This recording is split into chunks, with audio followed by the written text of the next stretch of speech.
Welcome to our Maha Periyava களஞ்சியம் channel. இன்னைக்கு நம்ம பார்க்க போகிறது தெய்வத்தின் குரல் 5ஆம் பாகம் 3ஆம் அத்தியாயம் குருமூர்த்தியும் திரிமூர்த்திகளும். அதில் முத்தொழில் புரிபவர் என்பதற்காக வழிபாடில்லை. ஸ்லோகத்தில் பிரம்மா, விஷ்ணு, மகேஸ்வரன் என்று 3 பேரை வரிசையாக சொல்லிவிட்டு அப்புறம் பரபிரம்மம் என்பதால் அந்த 3 பேரை சிருஷ்டி, ஸ்திதி, சம்ஹார மூர்த்திகளாகவே காட்டியிருக்கிறது என்பது வெளிப்படை. இத்தனை நாளில் அதை பற்றித்தான் விசாரித்தோம். தேவர்களெல்லாம் எந்த கஷ்டமானாலும் பிரம்மாவிடம்தான் முதலில் முறையிடுவார்கள். அசுரர்களிலும் பல பேர் தபஸ் பண்ணி அவரிடமிருந்து வரம் பெற்றிருக்கிறார்கள் என்னும்போது அவர்கள் அவரை சிருஷ்டிகர்த்தா என்று மட்டும் வைத்து அவரிடம் போய் பிரார்த்திக்கவில்லை. தெய்வ சக்தி என்று பொதுவாக சொல்கிறோமே, அந்த சக்தி நிரம்பிய ஒருவர் என்றுதான் அவரிடம் இவர்கள் போயிருக்கிறார்கள். தங்களுக்கு ஏதேதோ சௌக்கியங்களை, போக்கியங்களை அவர் கொடுக்க வேண்டும். பிரார்த்திப்பது தேவர்களானால் அசுரர்கள் அழிந்து போக அவர் அருள் புரிய வேண்டும். அல்லது பிரார்த்திப்பது அசுரர்களானால் தேவர்களை அழிக்க அவர் பலம் தர வேண்டும் என்றுதான் அவரிடம் போயிருக்கிறார்கள். இதில் சௌக்கியம், போக்கியம் கொடுப்பதென்பது பரிபாலனத்தை சேர்ந்தது. அது திரிமூர்த்திகளில் விஷ்ணுவின் காரியம். அசுரர்கள் அழிவது அல்லது தேவர்கள் அழிவது என்றால் அதுவோ ருத்ரனின் காரியம். இவற்றுக்காகத்தான் அவர்கள் பிரம்மாவிடம் போயிருக்கிறார்கள். சிருஷ்டிகர்த்தாவாக அவர் செய்யக்கூடிய எதையோ கேட்டுக்கொண்டுதான் அவர்கள் அவரிடம் போனார்கள் என்றில்லை.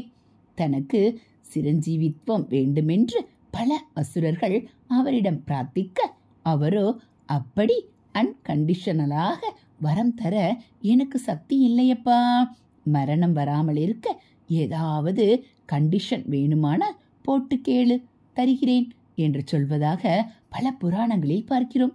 இதிலிருந்து அவர் வெறும் சிருஷ்டிகர்த்தா இல்லை, எதையும் செய்ய வல்லவர் என்ற நம்பிக்கையிலேயே வரம் கேட்பவர்கள் அவரிடம் போயிருக்கிறார்கள் என்றும், ஆனால் அவரோ தாம் சர்வசக்தி படைத்தவர் அல்ல என்றே தம்மை பற்றி தெரிந்து கொண்டிருக்கிறார் என்றும் ஆகிறது.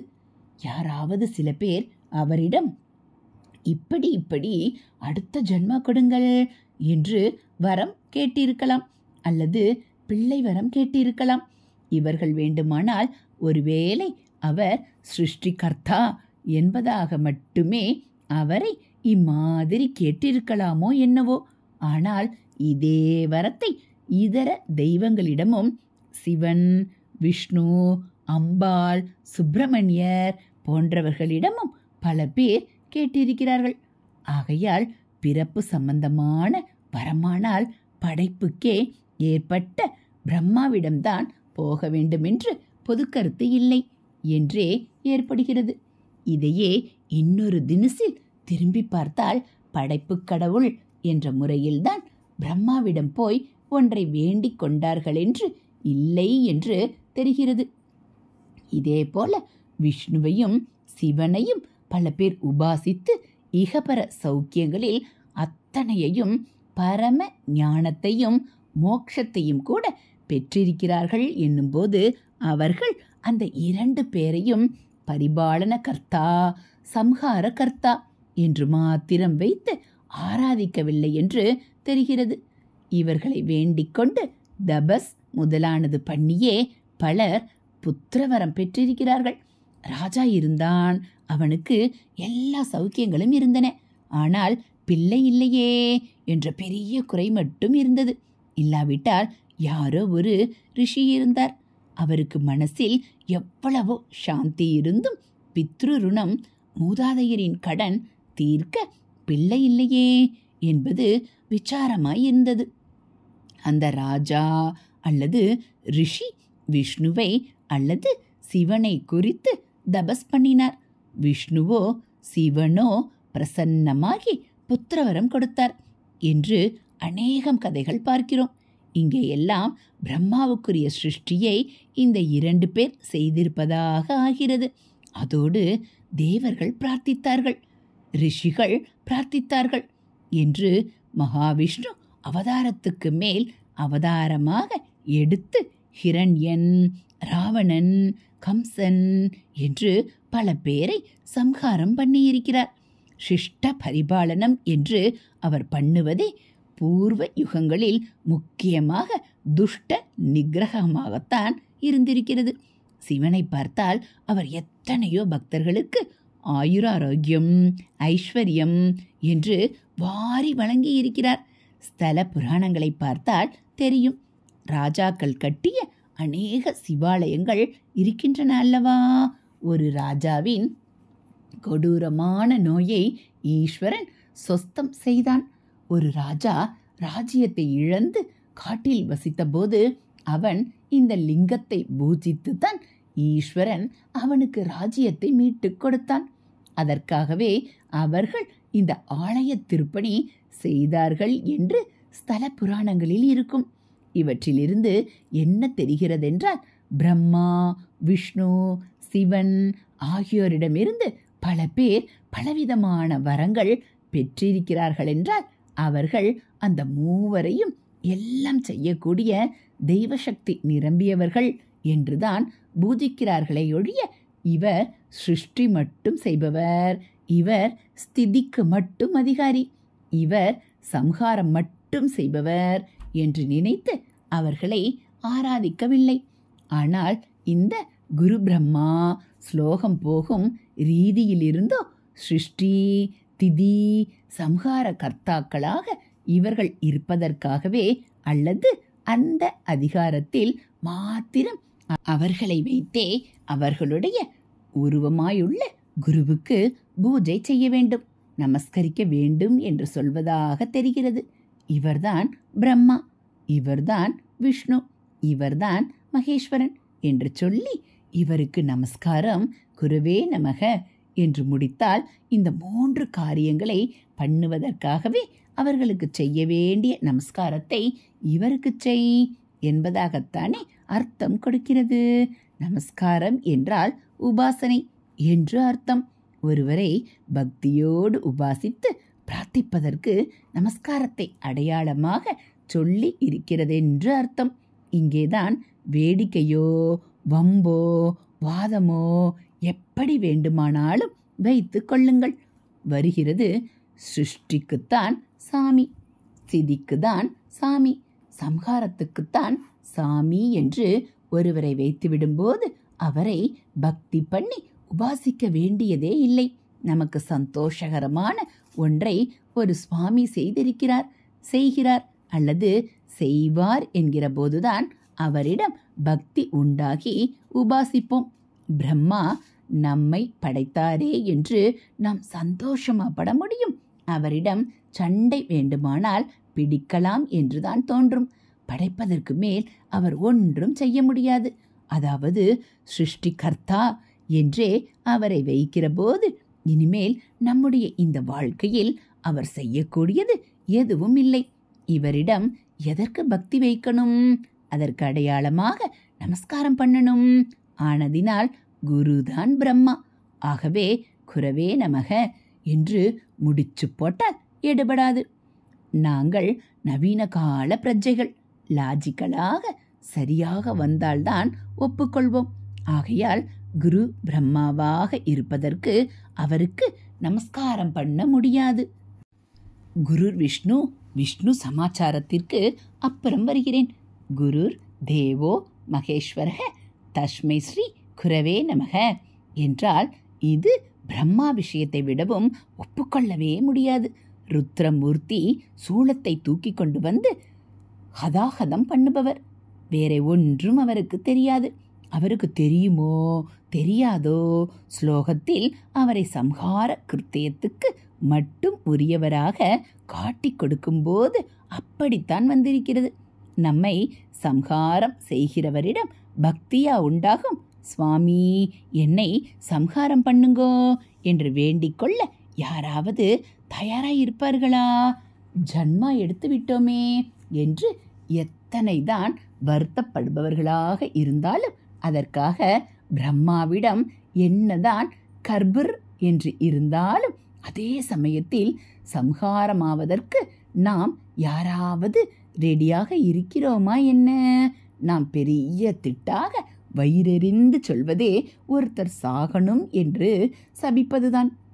இப்படிப்பட்ட சாபத்தை காரியமாகவே நடத்தி விடுகிறவனை அனுக்கிரகமூர்த்தியாக கொண்டு எங்கேயாவது நமஸ்கரிக்க முடியுமா? இன்னொன்றும் கவனிக்க வேண்டும். சிவன், மகேஸ்வரன், ருத்ரன் எதுவோ ஒரு பேர். சம்ஹார கர்த்தா என்பதுதான் பாயிண்ட். சிவன் சம்ஹாரம் செய்கிறார் என்னும்போது அவர் சாஸ்வதமாக ஜன்ம நிவிருத்தி கொடுக்கிறார் என்று அர்த்தமாகாது. முன்னேயே சொன்னேன், பிரகிருதி நியதியில் ஒரு சரீரம் ஜீரணமாகி மரணம் ஏற்பட்டாலும் கர்மாவை தீர்த்து கொள்வதற்காக இன்னொரு சரீரம் எடுத்துத்தான் ஆகணும். ருத்ரன் இந்த ஜன்மாவில் எடுத்த சரீரத்தை தான் நிவர்த்தி பண்ணுகிறானே தவிர ஜன்மாவையே கர்மாவையே நிவர்த்தி பண்ணிவிடவில்லை. நமக்கு பிடிக்கிறதோ பிடிக்கவில்லையோ ஒரேயடியாக ஜன்ம நிவர்த்தி கம்பல்சரியாக கொடுக்கிறார் என்றாலாவது அப்பா ஜனன மரண சக்கரத்திலிருந்து தப்பணும் என்று என் அஞ்ஞானத்தில் எனக்காக தெரியாவிட்டாலும் நீ பிடிவாதமாக என்னை விடுவிக்கிறாயே என்று அவனை பக்தியோடு நமஸ்கரிக்கலாம். இது அப்படியும் இல்லை. பிரளயத்தின் போது அவன் நம்மை சம்ஹரித்து தன்னிடம் லயப்படுத்தி கொண்டு அடுத்த சிருஷ்டி வரை, அதாவது நீண்ட காலம் ஓய்வு தரத்தான் செய்கிறான். ஆனாலும் கூட பிரளயத்தை நினைத்து பயப்படத்தான் நம்முடைய அஞ்ஞான நிலையில் தோன்றுகிறதே தவிர அதற்காக வேண்டிக் கொண்டு அவளை நமஸ்காரம் பண்ணணும் என்று நிச்சயமாக தோன்றவில்லை. நெஞ்சில் கை வைத்து கொண்டு சொன்னால் நாம் இருக்கும் ஸ்திதியில் நம்மில் யாரும் சாவை விரும்பவில்லை. எனவே சாவை கொடுப்பவனாகவே ஒரு மூர்த்தி இருப்பதற்காக அவனை நாம் உபாசிக்க வேண்டியதில்லை. ஆனபடியால் குருர் தேவோ மகேஸ்வரக தஸ்மை ஸ்ரீ குரவே நமக என்றால் அடியோடு தப்பு. குருர் விஷ்ணு இங்கேதான் இப்படி சொல்கிற போதுதான் மேல் பார்வையில் பக்தியுடன் நமஸ்காரம் செய்யலாம் மாதிரி தோன்றுகிறது. விஷ்ணுதான் நம்மை பரிபாலிப்பவர், காப்பாற்றுபவர் என்பதால் அவர் செய்கிற ரக்ஷணை காரியம் ரொம்ப நல்லதாக நம் மனசுக்கு ரொம்ப பிடித்ததாக இருக்கிறது. ஆகையால் அவரை உபாசிக்க வேண்டியதுதான். குருவானவர் விஷ்ணுவாக இருப்பாரானால் குருர் விஷ்ணு தஸ்மை ஸ்ரீ குரவே நமக என்று அவருக்கு நிறைய நமஸ்காரம் பண்ண வேண்டியதுதான் என்று தோன்றுகிறது. மேலோடு பார்க்கும்போது இப்படி தோன்றுகிறது. கொஞ்சம் ஆழ்ந்து பார்த்தால் அபிப்பிராயம் மாறி போகிறது. விஷ்ணு பரிபாலன மூர்த்தி என்று பேர் வைத்து கொண்டிருப்பதில் இருக்கட்டும், நடைமுறையில் நம் வாழ்க்கையில் அப்படி ஆஹா என்று நாம் சந்தோஷப்படும்படி அவர் பரிபாலிப்பதாக தெரிகிறதோ, அவர் காப்பாற்றுகிறார், நமக்கு என்ன குறை என்று யாருக்காவது அவர் செய்ததற்காகவும் செய்கிறதற்காகவும் நன்றியோடு நமஸ்காரம் செய்ய வேண்டுமென்று தோன்றுகிறதோ, இவர்தானே பரிபாலன மூர்த்தி என்கிறார்கள். அதனால் இனிமேலாவது இன்ன இன்ன சௌக்கியங்களை கொடுக்கட்டும் என்று இனிமேல் அவர் செய்ய வேண்டியதற்காகத்தான் அவரை நமஸ்கரிப்போமேயொழிய இதுவரை செய்ததற்காகவோ இப்போது செய்கிறதற்காகவோ மனம் நிறைந்து பண்ண மாட்டோம். எல்லோருமே இப்படித்தான் இருக்கிறோம் என்று சொல்வதற்கில்லை. அப்படி நான் சொல்லி இருந்தால் சரியில்லை. ஆனால் மிகவும் பெரும்பாலானவர்கள் அப்படித்தான் இருக்கிறோம். எப்படியெல்லாம் நமக்கு அனுகிரகம் பண்ணி இருக்கிறான் என்று நிறைந்து இருக்கிறவர்கள் ரொம்ப குறைச்சல். நம்மை இப்படி வச்சிருக்கானே, அதை கொடுக்கலையே, இதை கொடுக்கலையே என்று மூக்கால் அழுகிறவர்கள்தான் மெஜாரிட்டி. 51% மெஜாரிட்டி இல்லை. 99% மெஜாரிட்டி.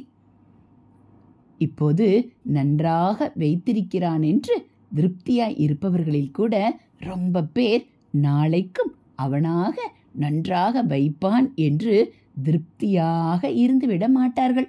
எதிர்கால தேவைகள், குறைபாடுகள் எதையாவது வைத்து கொண்டுதான் இருப்பார்கள்.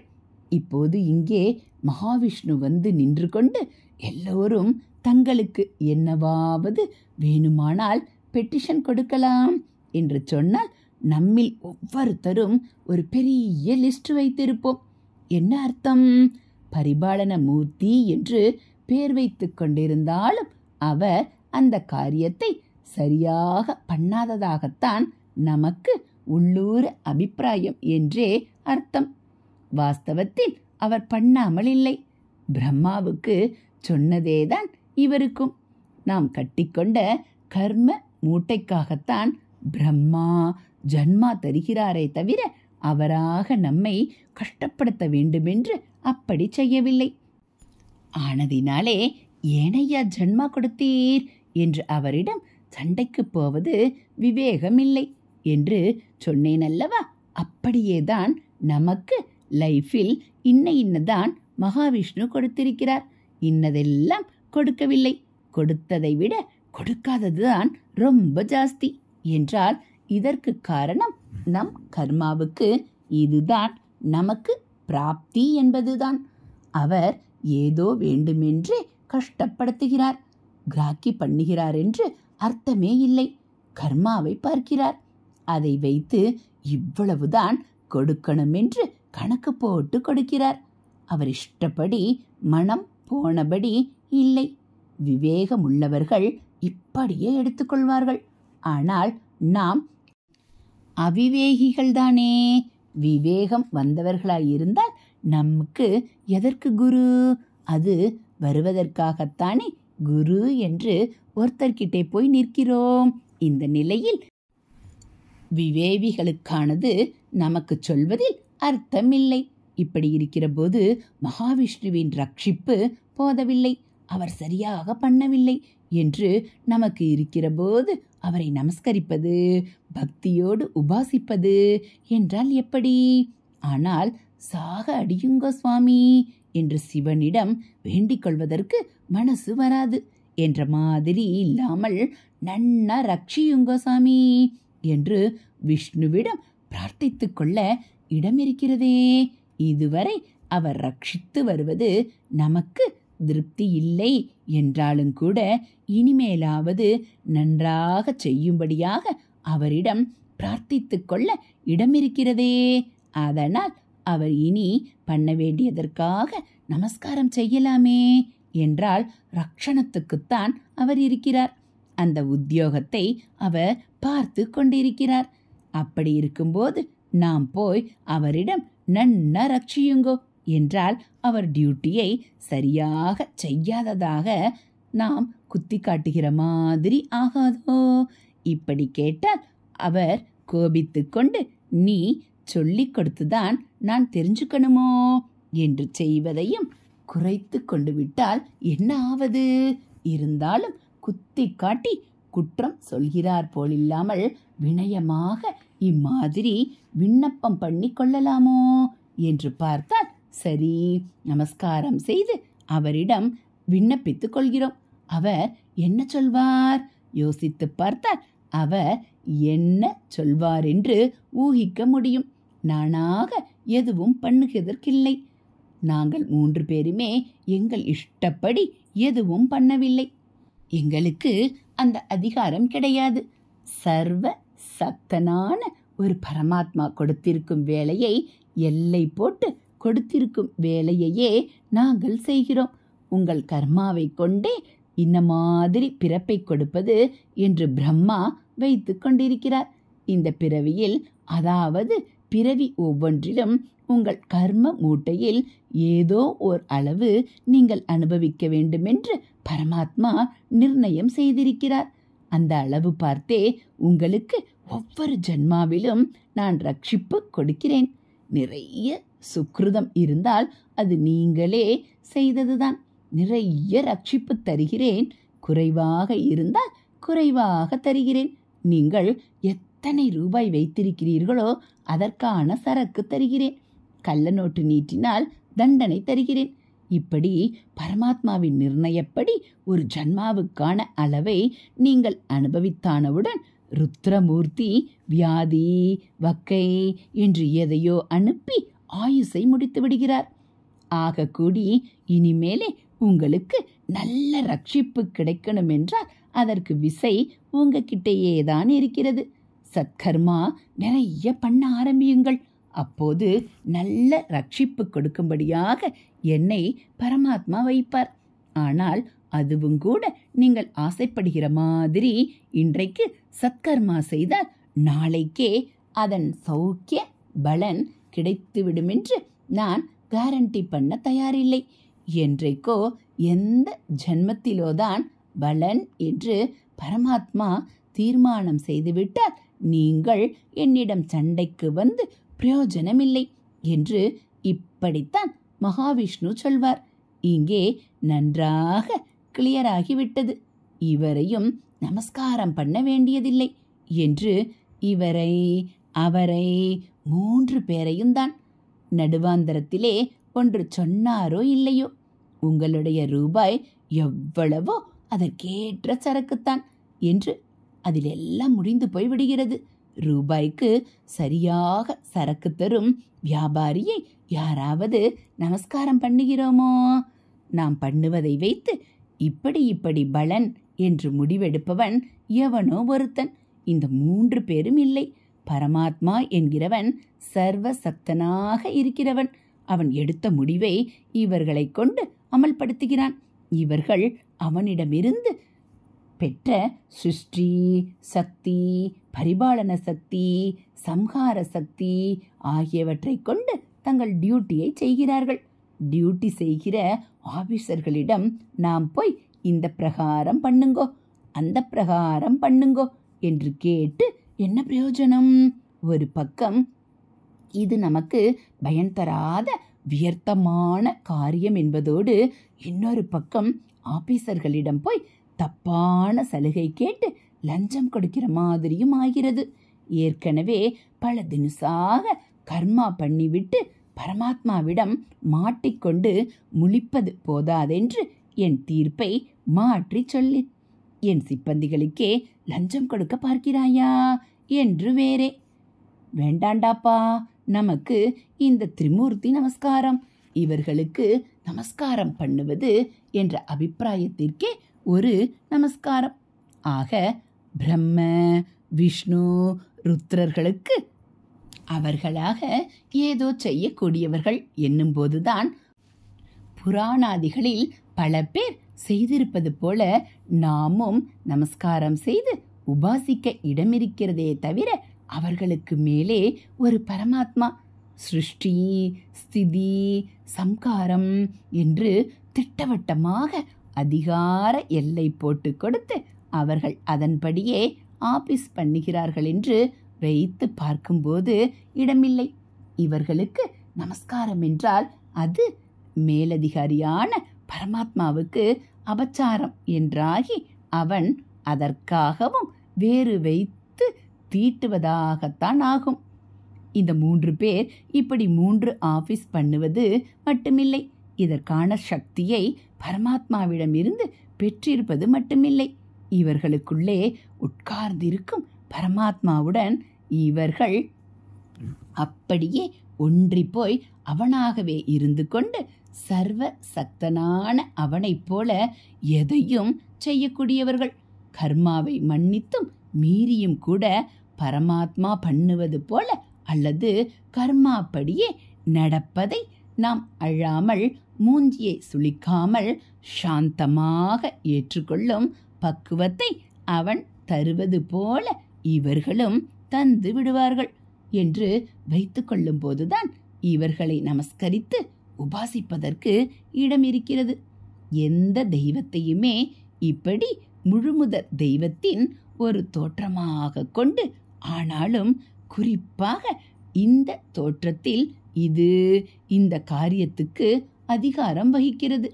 ஆனால் நாம் பூரணமாக மனசை இதனிடம் கரைத்து வேண்டிக் கொண்டால் அதுவும் மனசு கரைந்து தான் பரமாத்மாவிலே கரைந்து அந்த பரமாத்மாவினாலேயே நமக்கு நடக்கக்கூடிய எதையும் சாதித்து தந்துவிடும் என்று உபாசனை செய்வதுதான் முறை. ஹரஹர சங்கர ஜெய ஜெய சங்கர, ஹரஹர சங்கர ஜெய ஜெய சங்கர, ஹரஹர சங்கர ஜெய ஜெய சங்கர. மகா பெரியவாச்சரணம். இது போல் தெய்வத்தின் குரல் பகுதிகளை நீங்கள் தினந்தோறும் கேட்கணும் அப்படின்னா மறக்காமல் நம்ம சேனலை சப்ஸ்கிரைப் பண்ணுங்கள். கூடவே பெல்லைக்கானை கிளிக் பண்ணி ஆள்கிற பட்டனையும் அழுத்திடுங்க. நம்ம சேனலில் வரக்கூடிய தெய்வத்தின் குரல் பகுதிகள், மகாபெரிவா மகிமை, ஆன்மீக கதைகள், கந்தபுராண கதைகள் எல்லாம் உங்களுக்கு பிடிச்சிருந்தா ஒரு லைக்கும் கமெண்ட்டும் கொடுத்து உங்களுக்கு தெரிஞ்சவங்களுக்கும் ஷேர் பண்ணுங்க. ஹரஹர சங்கர ஜெய ஜெய சங்கர, ஹரஹர சங்கர ஜெய ஜெய சங்கர. மகா பெரியவாச்சரணம்.